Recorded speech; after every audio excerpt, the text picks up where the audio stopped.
സാറിനെ ഈ നാടിന് വേണം. ഒളിച്ചോടാതെ തിരിച്ചു വരാൻ പറ. ഇനി രാഷ്ട്രീയത്തിലേക്ക് ഇല്ലാന്ന് പറയുന്ന അച്ഛനെ കൊണ്ട് എങ്ങനെ ഇത് സമ്മതിപ്പിക്കും? ഒരു വഴി ഞാൻ പറഞ്ഞുതരാം. അതിലെ ഉണ്ണിയാർച്ച അറിയോ? പിന്നെ ഉണ്ണിയാർച്ച നിങ്ങളുടെ നാത്തൂനാണെന്ന് പറയാനാണോ ഭാവം?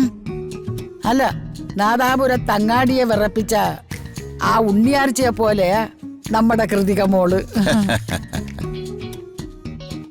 എന്താ ഒരു ധൈര്യം, എന്താ ഒരു പവർ.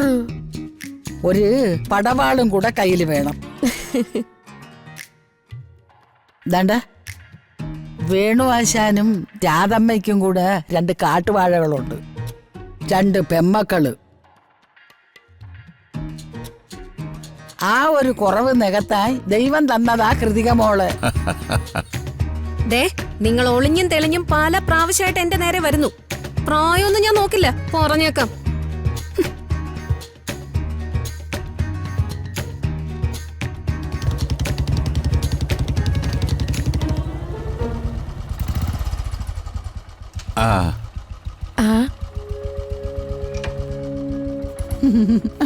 വന്നല്ലോ കുഞ്ഞാറ്റക്കിളികള്.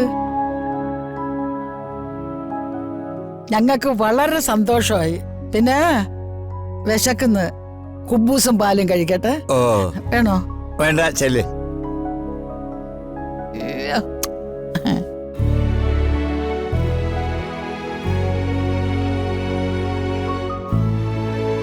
എന്താ മക്കളെ മുഖത്തൊരു സന്തോഷമില്ലാത്ത? എന്താ കാര്യം? ശരിയാ, രണ്ടുപേർക്ക് എന്തോ ഒരു ടെൻഷനുള്ള പോലെ. എന്താണെങ്കിലും തുറന്നു പറ. ശാലിനി മാഡം ഒരു കാര്യം ഞങ്ങളെ ഏൽപ്പിച്ചു, അച്ഛനോട് പറയാൻ വേണ്ടി. അത് വർമ്മ സാറിനോട് എങ്ങനെ പറയുന്നുള്ള പേടിയില്ല ഞങ്ങള്. എന്താ വിഷയമെന്ന് പറ. അച്ഛനെ ഇലക്ഷന് നിർത്തിയേ പറ്റൂന്നാ അവര് പറയുന്നത്.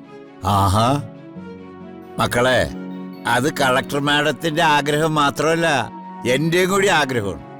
ഈ സംസ്ഥാനത്തെ ജനങ്ങളുടെ മൊത്തം ആഗ്രഹ. അങ്ങളെ ഇപ്പൊ ആ കാര്യം പറഞ്ഞ അച്ഛൻ പൊട്ടിത്തെറിക്കും. പക്ഷെ പറയണം മോളെ, നിങ്ങളെ നിർബന്ധിച്ച് പറഞ്ഞ വർമ്മ സാറ് കേക്കും. അതെ, അല്ലെങ്കിൽ ഈ നാട്ടിലെ ജനങ്ങളെ കൊണ്ട് പറയിപ്പിക്കാം. വർമ്മ സാറ് ഈ സംസ്ഥാനത്തുടനീളം ചെയ്ത കാര്യങ്ങള് അതവിടെ നിൽക്കട്ടെ. ഈ നിയോജക മണ്ഡലത്തില് കഴിഞ്ഞ 30 വർഷമായി ചെയ്ത കാര്യങ്ങള് മറക്കാൻ പറ്റൂടാ. സാറിനെ ഈ നാടിന് വേണം. ഒളിച്ചോടാതെ തിരിച്ചു വരാൻ പറ. ഇനി രാഷ്ട്രീയത്തിലേക്ക് ഇല്ലാന്ന് പറയുന്ന അച്ഛനെ കൊണ്ട് എങ്ങനെ ഇത് സമ്മതിപ്പിക്കും? ഒരു വഴി ഞാൻ പറഞ്ഞുതരാം.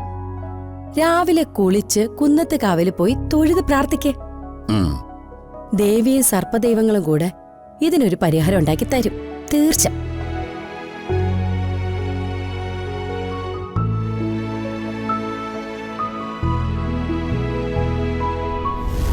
പിന്നെ ഏത് കാര്യത്തിന് ഇറങ്ങുമ്പോഴും ഒരു ചിന്തനീയം വേണം. രുക്മിണിക്ക് ഈയിടെയായിട്ട് ചിന്തനീയം വളരെ കുറവാണ്. ആലോചന കുറവാവുമ്പം നമ്മൾ ആപത്തിൽ ചെന്ന് ചാടും. കാള പറ്റെന്ന് കേൾക്കുമ്പം നമ്മൾ കയറും പിണ്ണാക്കും എടുക്കരുത്. ഒന്ന് ആലോചിക്കണം, കാള പ്രസവിക്കുമോ എന്ന്. രുക്മിണിയെപ്പോലെ ഒരു എടുത്തിയാട്ടക്കാരിക്ക് എന്നെപ്പോലൊരു പണ്ഡിതയുടെ ഉപദേശം ആവശ്യമാണ്.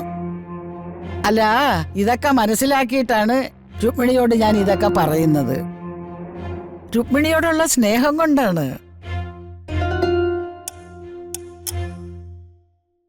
നിന്നെ ഉപദേശിച്ച് ഞാൻ നിന്നെ ഒരു പടുകുഴി കൊണ്ട് ചാടിക്കും. ഞാൻ ആ കളക്ടർക്ക് പരാതി കൊടുത്തത് വലിയ തെറ്റായി പോയല്ലേ? തെറ്റായി പോയി. അവര് രജിസ്റ്റർ ചെയ്ത വസ്തുവിന്റെ ആധാരം അവരുടെ കയ്യിലിരിക്കുന്നത്. പിന്നെ പരാതി കൊടുത്തിട്ട് എന്ത് കാര്യം? അല്ല, പിന്നെ ആനന്ദപിള്ള സാർ പറഞ്ഞതോ?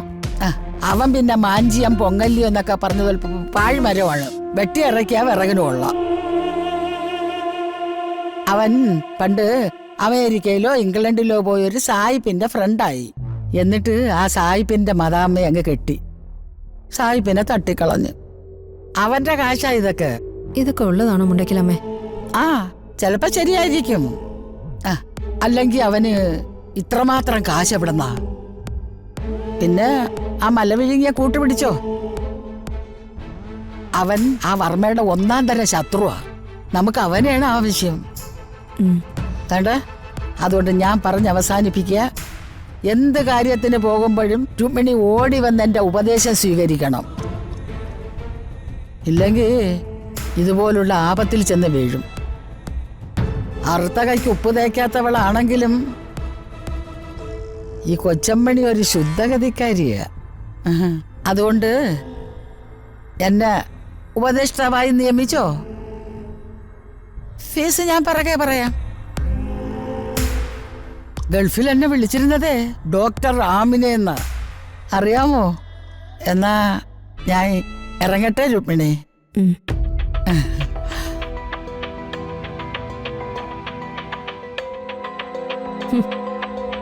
പിന്നെ അവരുടെ ഒരു ഉപദേശം. നീ ഇതെപ്പോഴാ കേട്ടത്? രാജു ഋതുമോളും കൂടി അച്ഛനോടും അമ്മയോടും സംസാരിക്കുന്നത് ഞാൻ കേട്ടതാ. വർമ്മ സാറെ ഇലക്ഷന് മത്സരിക്കണമെന്ന് ആ കളക്ടർ പറഞ്ഞത്രേ. സാറിനെ അക്കാര്യത്തിൽ നിർബന്ധിക്കാൻ കളക്ടർ ഋതുമോളെ ചുമതലപ്പെടുത്തി. ജയേട്ടൻ എന്താ ഞെട്ടാത്തെ? ഞാൻ എന്തിനു വെറുതെ ഞെട്ടണം?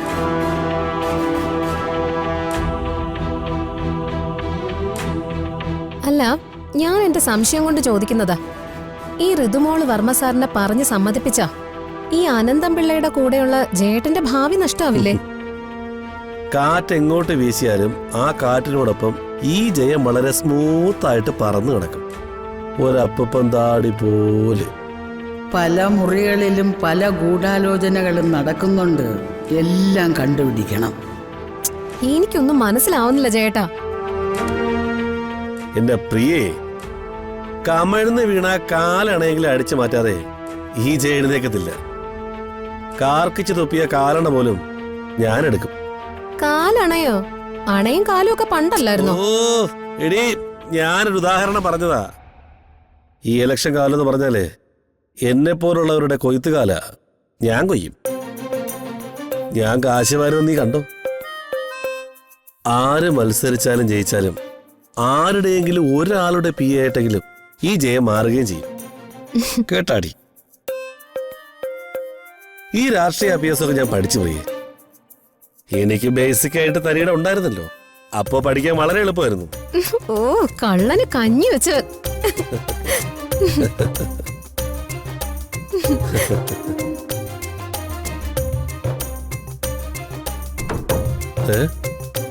ഓ, ആ ആൾ തള്ളയായിരിക്കും തള്ളാ വരുന്നത്. നീ തുറന്നു കൊടുക്ക്.